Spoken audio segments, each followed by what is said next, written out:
В преддверии Парада Победы в Новгородской области состоялись торжественно-траурные мероприятия, посвященные 75-летию сражений на озере Ильмень и 73-летию Великой Победы. Из Старорусского района Новгородской области передает Айсена Бурнашова.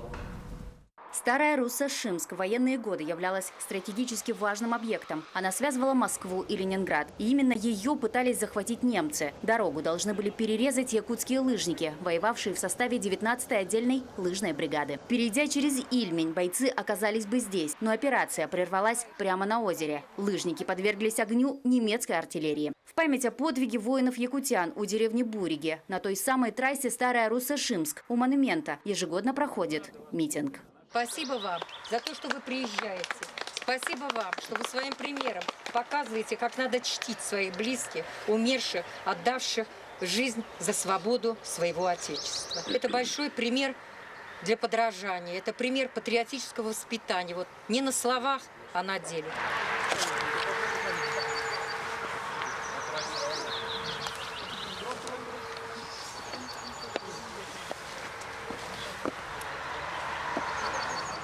Оказавшись в Новгородской области, нельзя не посетить город воинской славы Старую Руссу. Многочисленная якутская делегация под руководством поспреда Якутии Юрия Куприянова приняла участие в торжественно-траурном мероприятии у Вечного огня. Победа рождает в каждом из нас чувство радости, свободы и гордости.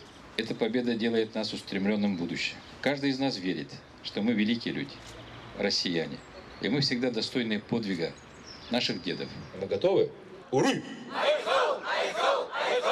Спасибо.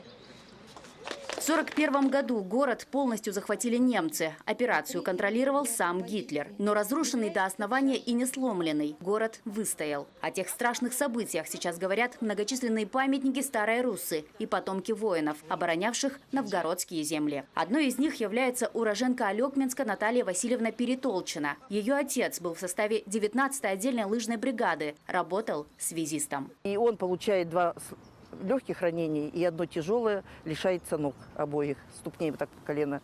И его привозят снова в Алекминск. И в Алекминске в 1944 году он снова стал работать. И в 1953 году у него даже наградили орденом Трудового Красного Знамени. И вот я родилась после войны. Слезы вот так стоят, я не могу. Вот просто, понимаете, я вот как просто не могу.